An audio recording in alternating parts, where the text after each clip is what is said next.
Good evening, everyone, and this is Rina and Dr. Cohen. For those who know Dr. Cohen and don't know me, my name is Rina, and I've worked alongside with Dr. Cohen for a few years.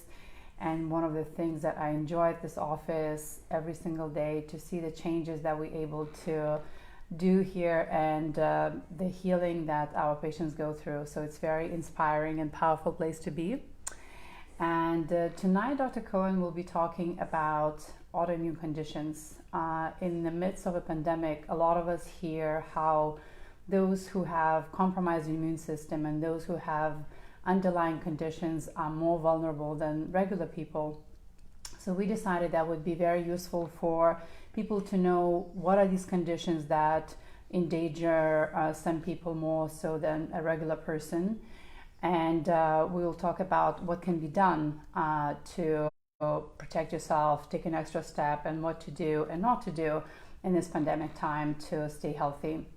If you stick around long enough, Dr. Cohen will go over the protocols that a lot of you had questions about. You know, I understand it's quite confusing, but as I said, if any of you have a question, you can always reach out to us to our practice.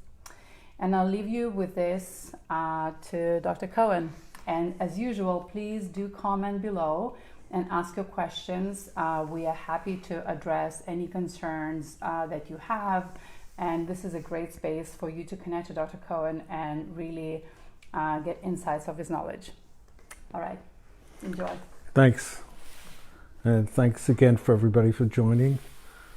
It's really motivated me to reach out to everybody because this is probably one of the most difficult times in my life. I've had some difficult times. It was in different wars and different other demands, but this is unique in that we have an extension of the autoimmune problem. A lot of people don't realize that when I first started out in practice, autoimmune was relatively rare. And now it's an epidemic, and the US of A is the epicenter for autoimmune, and there's no confusion why we have the coronavirus as having the most deaths in the US, because we are all dealing with the same problems that are fostering autoimmune, and that's having immune systems that don't recognize man-made chemicals. And we're not the only ones that suffer, that animals suffer, wildlife suffers, children suffer. The whole world is suffering, which brings me back from a spiritual teaching that was given in the 1800s by Nachman of Bratslav in what's currently the Ukraine. And he wrote a book. Actually, he didn't write the book. He lectured the day after his firstborn son died from a disease, from an autoimmune disease, if we understand it now. And the next day, he gave the lecture, and his students wrote it down, and it became the Garden of the Souls. And I've given it to every kind of person. I used to have a stack of them. They were printed in New York, actually, and it really helped people get through really difficult times. And in the Garden of the Souls, Nachman talked about suffering. And what is suffering? He called it the fertilizer for the soul. That this is a garden for the souls. So all our difficulties, all our struggles, all our pain, especially seeing innocent people suffer, is actually creating a fertilizer for the soul to grow. And that was probably one of the most beautiful books. At the same time, I was reading about autoimmune disease. So one of the first studies done was in University Massachusetts General Hospital in Boston, that people started coming in about 1865 with forms of diabetes. Before 1865, very rarely did people have diabetes. When they went through, a researcher went through all the records from 1850 to 1865, he found 3 cases of diabetes. In 1865, there started being hundreds. And they started calling these diseases rich man's disease because they was not seeing them with working class people, they were seeing them with wealthy people. And what was unique about this, only wealthy people could afford refined flour and refined sugar. And then in 1865, they introduced sugar, became a mainstream of American life, where an average person could start eating pies and cakes and candies. And every year since 1865, it's gone up. We're now one of the main autoimmune diseases is diabetes. And what does that mean? I was just reading in some reports out of France that they were looking at whether painkillers for the coronavirus would interfere with somebody's recovery. And the main ones were ibuprofen and acetaminophen and Tylenol. And what is Tylenol? Tylenol uses the same receptors as CBD, cannabis. And ibuprofen works with what's called prostaglandin 2, which causes internal bleeding that releases a chemical to control pain. And what does that mean for our lives? So right away, I even heard it on the news in the U.S. That's why I try not to watch U.S. news. Is one of the things they recommend: if you get sick, stay home, which is right. You should stay home, stay in bed, stay hydrated, and take medication for the fever and for any pain. So what happens if you take it for the fever? What denatures protein? Is heat. So one of the things we do in the U.S. is we give people painkillers that lower temperature. And the temperature is our forward response to infection, because heat denatures protein, and protein is what causes the virus to become embedded into our system and alter the software or the program. And what happens when people start doing that and they get desperate and they get scared, and rightfully so? You should be scared and desperate, and also be very cautious. People start losing context. And we've gone on quite a few times, I don't know if I'll go tonight again, of how our immune system is built on recognizing pathology and then denaturing them. One of the ways it denatures is fever and heat, and allowing the immune system to destroy the pathogen. So what happens? One of the primary thing, I believe, for the immune system is feeling that your life, every moment of your life, has meaning, and you should do what it can to survive when under threat. And the great Buddha had a good story for that. He was asked, how does a person get reincarnated? Or how does he get born in this world? Does everybody get born? Everybody get reincarnated? And the Buddha said, no, it's absolutely rare. That you have to overcome insurmountable odds to have another physical life. And a physical life is governed by play, that you have a chance to study spiritual law and evolve with spiritual law if you allow yourself to be focused on your purpose. So the Buddha said that if you took an ox and grabbed his yoke, the collar, threw it into the Pacific Ocean, actually it would be the Indian Ocean, and allowed that yoke just to float there, and then you took a turtle and dropped it there, and the turtle went to the bottom of the ocean and stayed underwater for 100 years. Then after 100 years, the turtle tried to leave the ocean and come to the surface, and just by chance, his head went through the yoke. That's the chance that we earn a lifetime. Because in a lifetime, we have the opportunity just to express something so unique. We can practice compassion, but we also can practice probably the most powerful reality, which is forgiveness.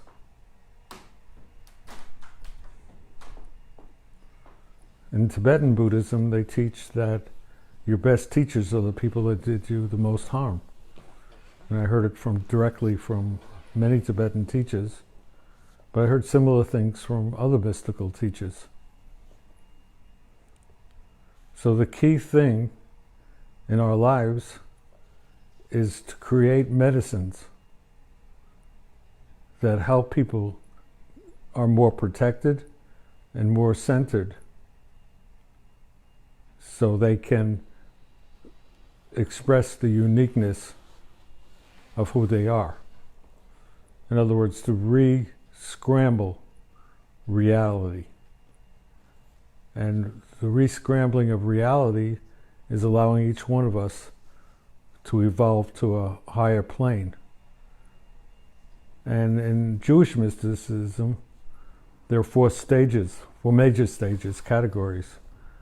And I had the fortune of having lived in Jerusalem and studied with some true masters.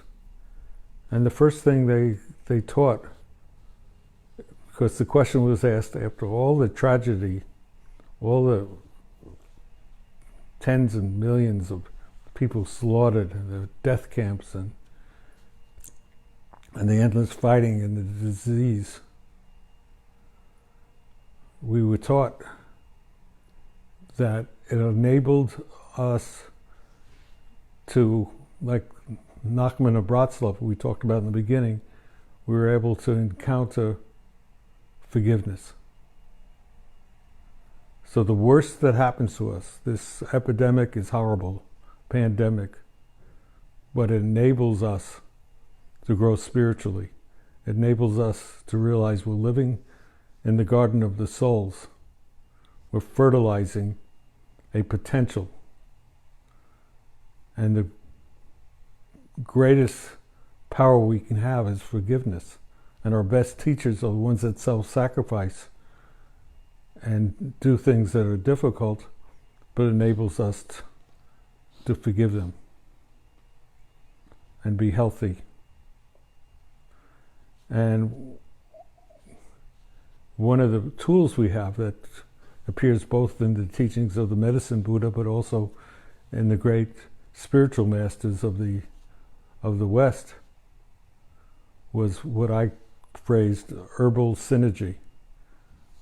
One time, years ago, I was going for a walk in the forest, and I noticed that all of the wild plants seem to like other wild plants, and they thrive together.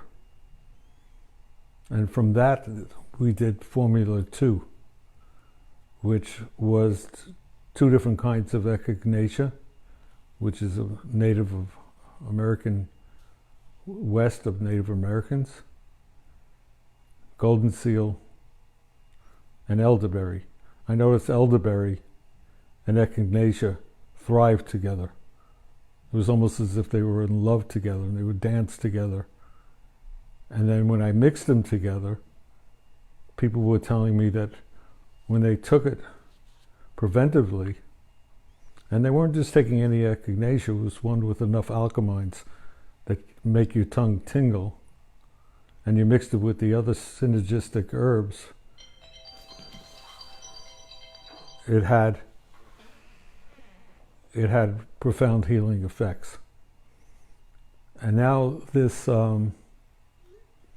this epidemic that we're having, this pandemic, it's forcing us to look at other new ways of recycling reality and truth into new kinds of medicines. And we work really hard, and nobody will understand how hard to learn how to mix the strongest immune forces on the planet from all over the world into viral defense.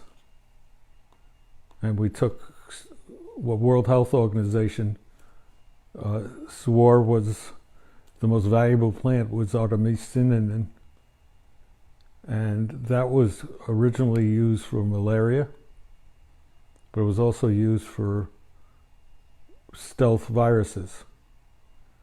And a number of years ago, there was a great Chinese scientist that got the Nobel Prize for Medicine that found in the artemisinin, when it had the right potency, was able to alter. I hate using the word kill because it's not really killing.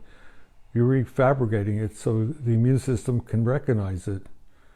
If you're driving like I have in places which didn't have signs in English and I didn't know the local language, labeled likely to make a mistake because I didn't know the language. It's the same thing with the immune system. We're trying to alter the genetic material, which is the virus, into something that our immune cells can recognize. And we have that program in us. That's how we've evolved so far. We have the ability. And if you want to call our office or email our office, we can send you a sheet, but it has to be in that. And one of the changes I made this week, and it was based on the attempt to make medicines, pharmaceutical medicines, in France actually, is adding zinc to the component, which seems to potentize it. So the new protocol is zinc, but we wanted zinc chelated. A lot of people don't understand how minerals. We look at analytical labs' hair analysis to find deficiencies in minerals, and the minerals to become active have to be bound with proteins. And each mineral has different proteins.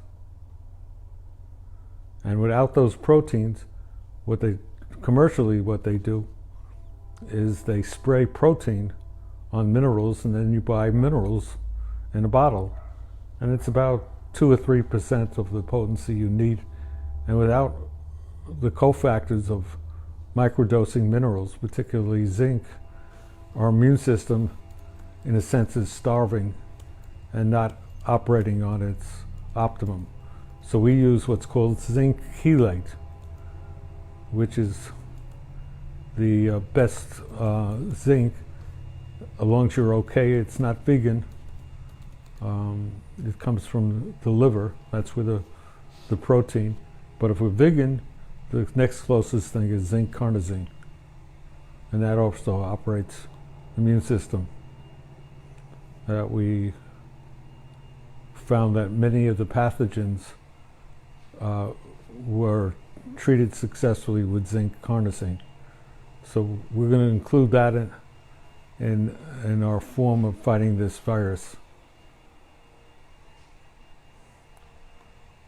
Okay. Now what's the immune system? Why? It's a great question, and I've heard different things about it, and I've come up with my own theories. Why are we living in a time of epidemic? Why is autoimmune disease so prevalent, particularly in the United States? The United States is grand central for autoimmune disease. What about the United States? Well, we are a country of fake food, full of chemicals, We know that our immune system is dependent on about 150 nutrients, and then when you do synthetic, you break it down to 3: phosphorus, you break it down to potassium, and nitrates. But the first life forms, which still exist inside of us, the first life forms were dependent on 150, and they began to grow inside the human GI system and the bacterial system 1,000%. So when we start adding a few synthetic minerals and vitamins back in, you end up with a very weakened system. And I want every one of them, people listening, actually everyone in the world, to thrive. Because if you thrive, then all of us will be healthier, and all of us will reach our universal goal together.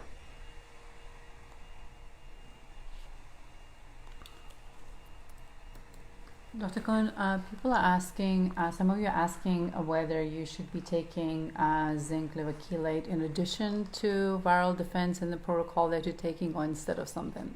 No, you should additional. It's also not an expensive, it's probably the cheapest supplement out there.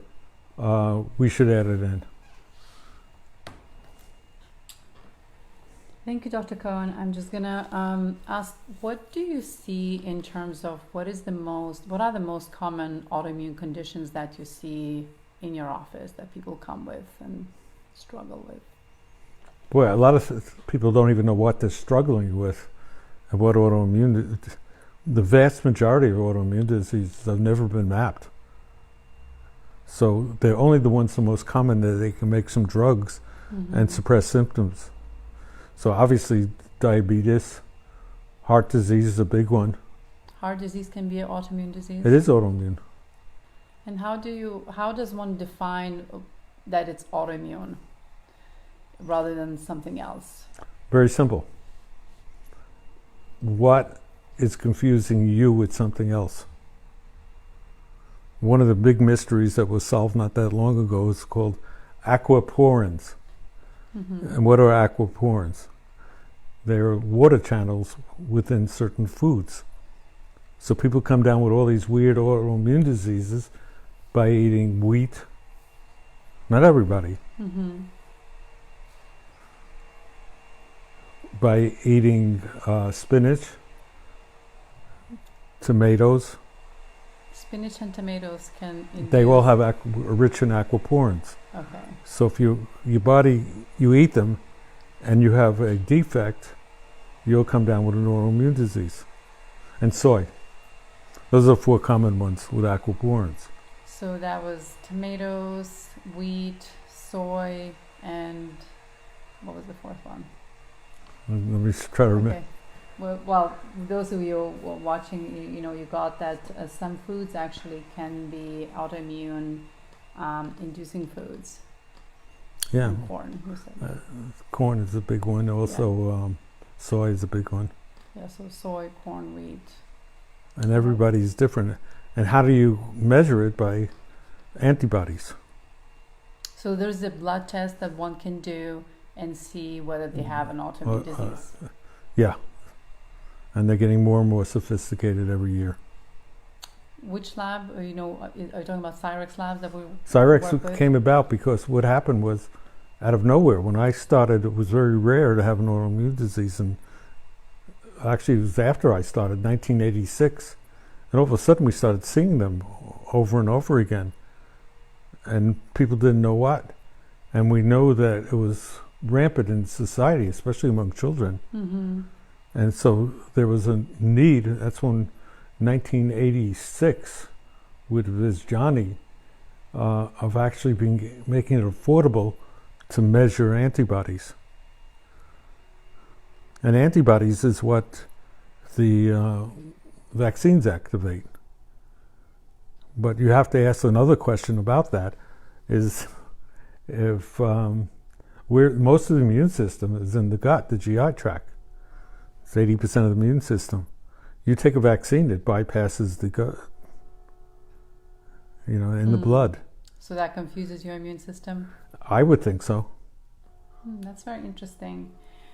So for the listeners out there who have autoimmune disease and they're aware of that, is there something that you could recommend, or what is your experience in treating that? And, especially people who are faced with coronavirus, what should they be aware of, and what should they do to prevent themselves? Well, with the coronavirus is you're dealing with ignorance. Our immune system haven't seen it before, and we haven't mapped what's in that. So it's obvious to me, my approach was, if our immune system is ignorant, let's educate it. So we know how the immune system works. We have great studies. We talked about it each week. The Journal of Cellular Biology. Yeah. And if we do all those things, we start to educate our system. So is it fair to say that this immune protocol that you recommend to the patients right now, is it fair to say that it could benefit anybody with autoimmune disease? Any disease. So any of you out there who have any disease or any autoimmune disease, you can follow Dr. Cohen's immune protocol that we've sent around many times. And if any of you are interested to get that, we'd be more than happy to circle that around to you guys. So I guess we answered the question of zinc. The other question that they're putting zinc now into the vaccine trials. And when I read why they're including zinc, and I thought that was correct. There's other minerals and vitamins.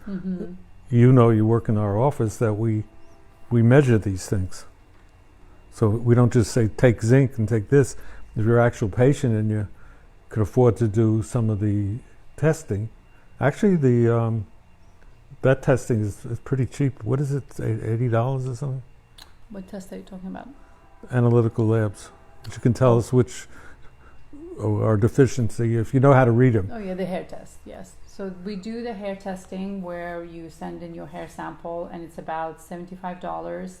Very inexpensive way to see your mineral levels and heavy metal toxicity also. So if any of you again are interested, you always know how to find us, and you can give us a call or email us, and we'd be happy to address that. Reading the hair analysis, most laboratories that do hair analysis are totally inaccurate. So how this lab in particular can reach that level of accuracy? It was based on, before my time, Dr. Eck, and he was like one of those revolutionaries who said everybody was looking at blood, and he said, well, the blood tells you what circulates, but if you look at the hair, it tells you what the body's trying to get rid of.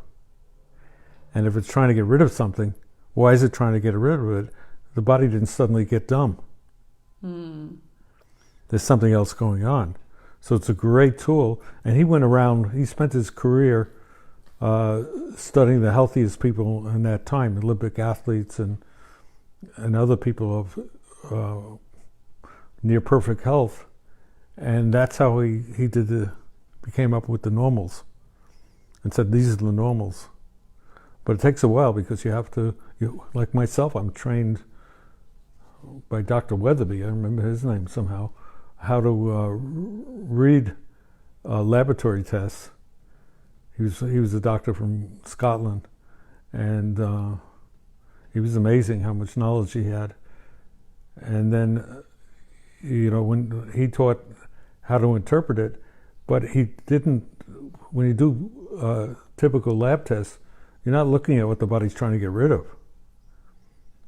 You want to correlate what's circulating around and causing pathology. And for those who are listening, I can say from my experience working here, we have quite a few patients who come to us with a pile of testing done with other doctors. And when Dr. Cohen looks at those tests, he always have these insights that the patients were not able to get anywhere else. And I would say one of the unique approaches that Dr. Cohen has, that he always looks at the relationship rather than just the amounts and quantities in your body. Maybe you want to talk a little bit about that, but I always find that your test reading ability is really very unique and very profound. Well, I had great teachers, so I can't take the credit for that. I mean, I can list all the people that taught me. Mm-hmm. Okay. Somebody asked, what doses do you recommend to take zinc chelate? An average person, well, it depends on the level. I mean, you can't do it from a blood test. I mean, zinc, it's called zinc tally, it's an older test. So I had many people, especially young women that had menstrual problems, and you ask them to taste the zinc, and they say it tastes like water. If you have enough zinc, you should want to spit it out. It tastes so bad. So typically it's 20 milligrams twice a day is what I usually give people. But now people are so deficient. I mean, I'll speak for myself. If you're driving a car and somebody cuts you off and you feel like you just barely made it, you used up your zinc for the day at one time. So what is zinc mainly used in your body? Why does your body need zinc? Immune cell building, immune cell defense? Both. Both. It's an essential mineral. And then you have to look at the other minerals and what relationship they have, because they work together. I mean, that's a medical thing of what does this do and what does that do. None of that's true. There's not one thing that does it. So it's really the army of minerals that need to help our immune system to stay healthy. All the minerals are necessary, the essential minerals, and what relationship. You can look at it and people say, well, I had one lady that had really high blood pressure, and I looked at actually it was the magnesium potassium ratio, and that one was stressing her thyroid, which was affecting her adrenals, and that ended up giving her high blood pressure, portal high blood pressure. There are many kinds of high blood pressure. That's why one pharmaceutical drug for all the high blood pressures can do more harm than good. Okay. Occasionally you have to do it. So another thing that we're dealing with today is the shikimate pathway. And I don't think we have tonight. I can do it another time, but the shikimate pathway is an innate pathway that we have in our gut. And one of the reasons they used that glyphosate, the poison that Monsanto did, they said humans don't have a shikimate pathway. And what is that? Is that an organ? Is that the function of the body? Can you explain to people who are not biologists and not doctors, what is shikimate pathway? Shikimate pathway is found in the immune system of the GI tract. Okay. And what happens is when that is not fed and nurtured, you end up with autoimmune disease. So how do we feed and nurture that part of ourselves, that shikimate pathway that we have? It's a relationship between our cells, which are basically communication systems. Literally, if you look in them under a microscope, you're looking at a communication system and feeding it the 150 nutrients every day. Only 150 nutrients, guys. Yeah, but if you look at a carrot, look how many you're getting in a carrot. And that was the other question that Marion, shout out to Marion. Marion, thank you for all these great questions. You show up at every webcast, and she asked, what are the foods rich in zinc? Liver, obviously. So organ nuts, foods. Seeds, foods that grow naturally in the ground. Okay, so nuts, seeds, and organ meat. Organ meat, yes. All right. That's why a lot of people grew up eating liver, because the liver contained a lot of zinc. And people needed that, especially in the wintertime, to fend off disease. So Marion has a follow-up question. Hair analysis. What does it mean when the body gets rid of something? too many is it too much of something, or does this measure the deficiency of something? That's a great question because it's different every time. It can mean a deficiency, it could mean too much of something. That's what's so beautiful. Why is the body getting it? It's trying, everything wants to be in balance so it can thrive and live.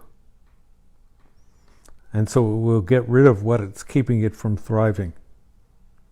And when we're not thriving, now the shikimate pathway was the reason why glyphosate was approved by the FDA. They said humans don't have a shikimate pathway, so we can poison them.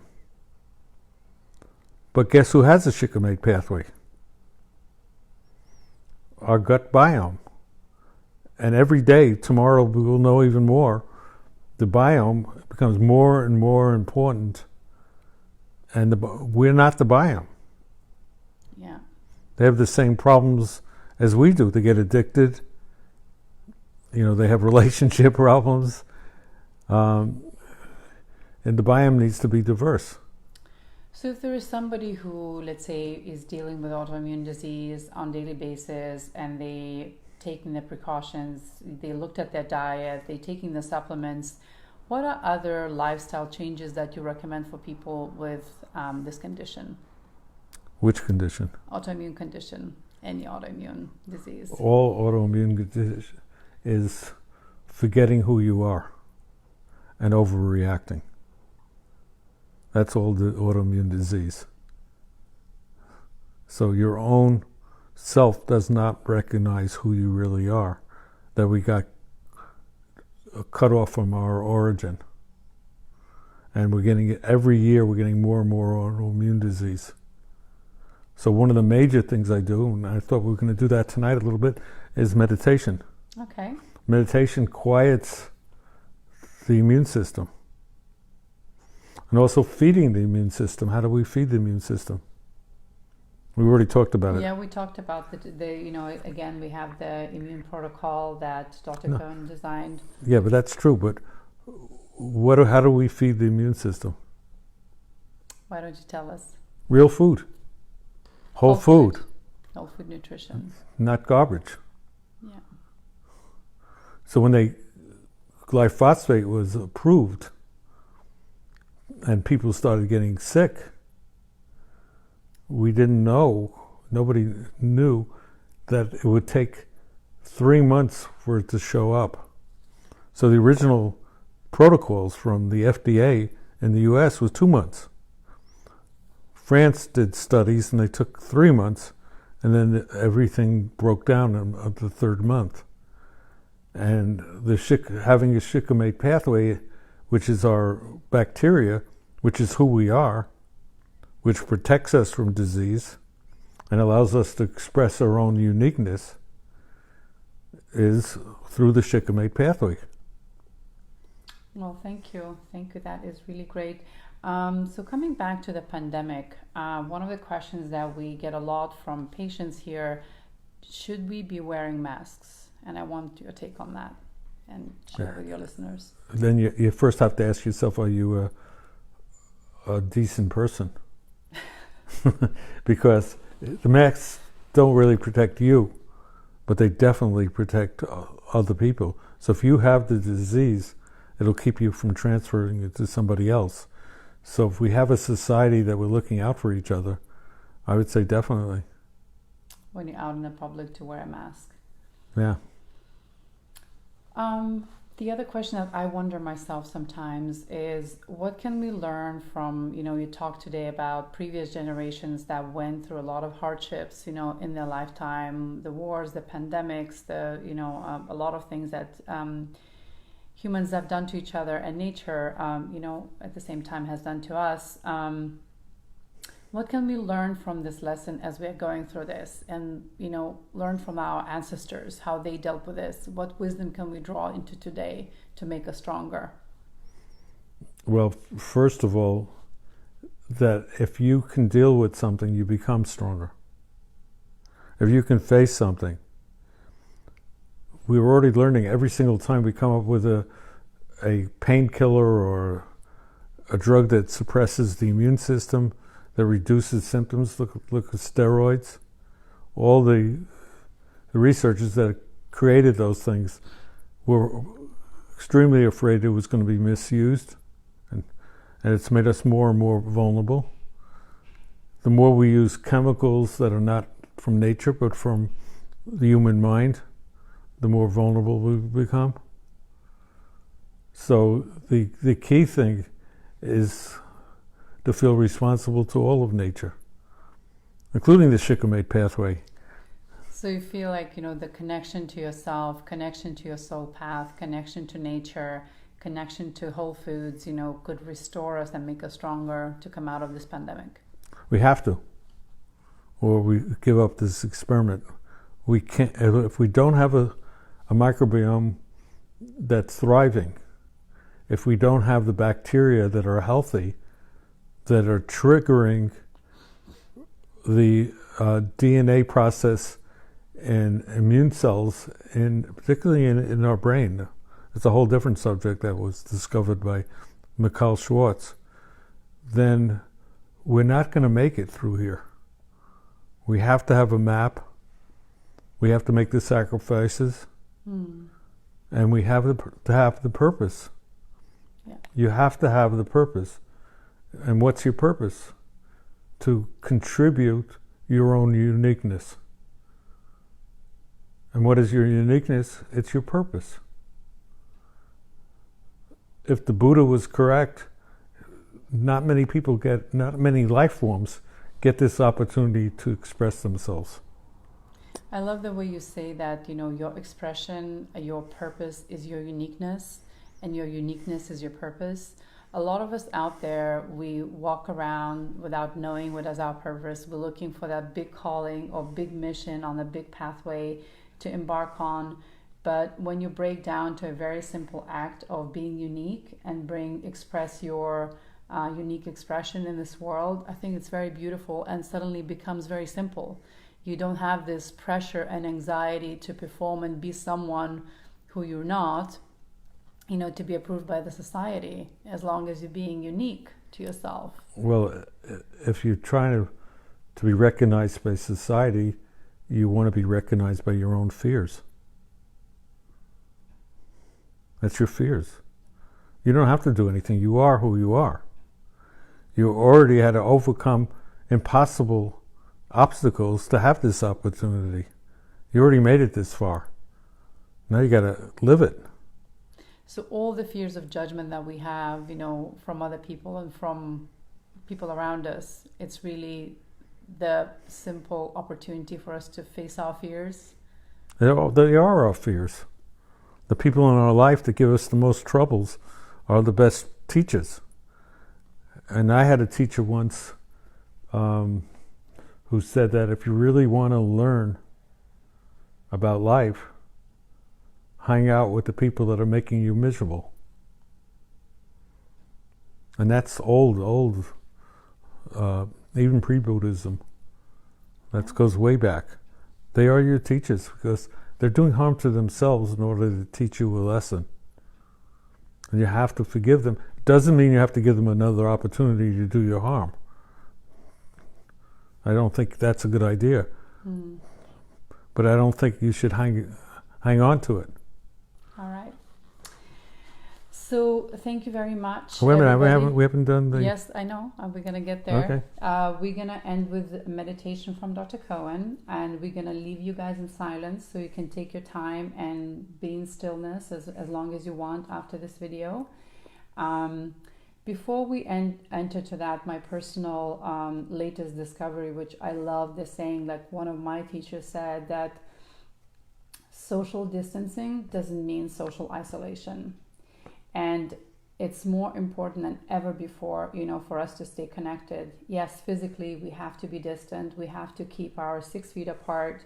We cannot go and visit our parents, our friends, our family. But it doesn't mean that we have to isolate ourselves and not to connect with them with this wonderful technology that we have that probably our ancestors didn't have. So I would give the message to all of you out there who listen: connect with your family, connect with your friends. practice forgiveness, practice, embracing who we are, and embark on the journey to be the authentic you, who you really are. And Dr. Cohen and his team is always here to support you guys. So we're going to start the meditation and we'll leave you in silence. We'll discontinue this call at the end of the meditation. One other thing to add, that all suffering comes from ignorance, not knowing the true nature of phenomena. And what did Nachman say? The suffering is the fertilizer. The greatest artists were the greatest sufferers, right? Well, it depends what your definition of suffering is. Hardships. Yeah, but suffering... Broken hearts. It's also having to work in the mud all day in order to grow a beautiful forest. Yeah, that's true. That's what he's talking about. All right, so let's start the meditation, guys. Any questions before we start? We are all good. We went over time and we're ready for your meditation. Okay. Okay, everybody. I just want everybody to feel light, because we are light beings. When I started working on light therapy, we found that every cell in the body has light receptors, and yet it's in the darkness. Why do we have light receptors if they're in the darkness? And why does many of the most advanced meditations have to do with either the clear light or the pure light? Because we're waiting to be lit up. We're waiting to light it up so we can generate compassion, love, gratitude, trust, and truth. So I recommend, you don't have to, find a space and stare at it without completely closing your eye. You can half close it. Take a deep breath so your breath is going into down to your gut. Fold the fingers over.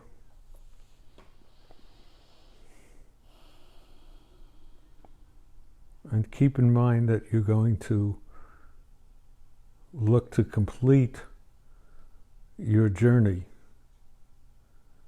and your purpose by bringing more compassion and peace. Take a few moments and just visualize yourself sitting in silence and watching all the pain and suffering and fears. We all have fears coming out the fontanelle, the middle part of the brain, and dissipating into the horizon.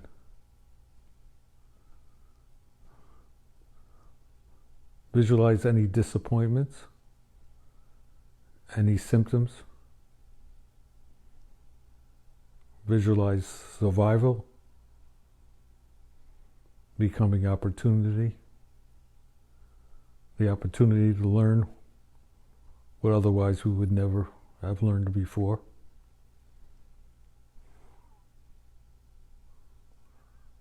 And visualize being part of the solution to all suffering that life has.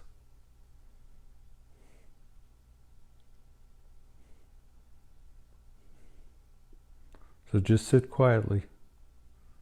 If you find yourself getting distracted, just go back to center. Just visualize. There's nothing to learn. There's nothing to gain. There's nothing to progress. There's nothing you have to do or not do.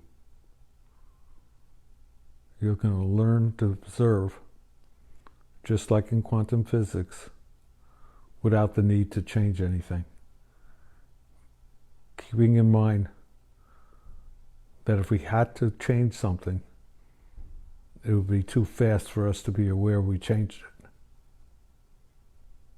Keeping in mind in the law of physics, the faster something goes, the heavier it becomes. And that's why our lives seem so short. It's just perception. Keeping in mind that we're going to feed ourselves the fuel, the nutrients, to convert into creative, loving, spiritual energy. And that we can look at another person and an animal, anything alive,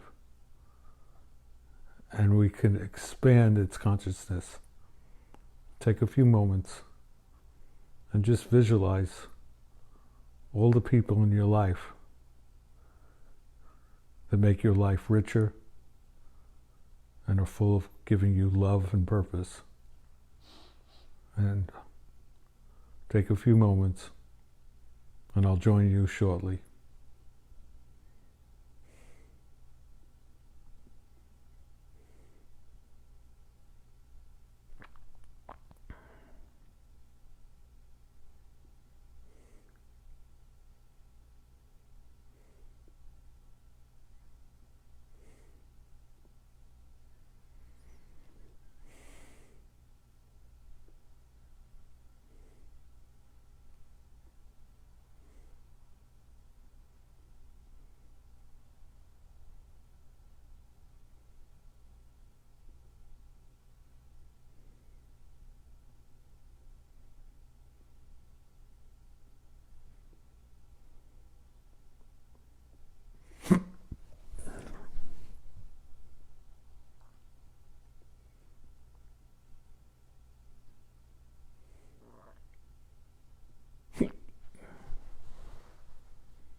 Seven. Take a deep breath. 6. Feel yourself going deeper inside yourself. 5. 4.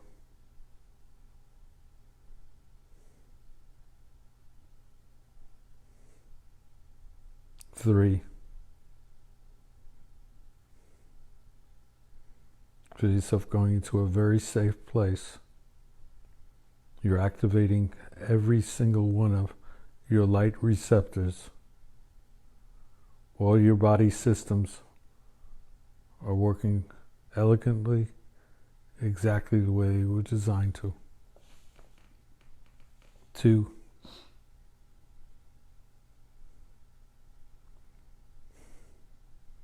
you're safe inside the connectivity you have with life. 1, take a deep breath, open your eyes, exercise your lungs, exercise your heart, exercise your liver, your GI tract.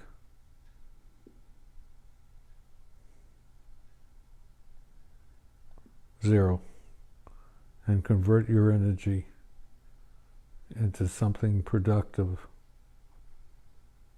and purposeful. May you have all the blessings you need, and I'll look forward to working with you next Monday at 7. And if you have any requests, I'll be glad to work on anything if enough people want it. You are safe and protected. Good night.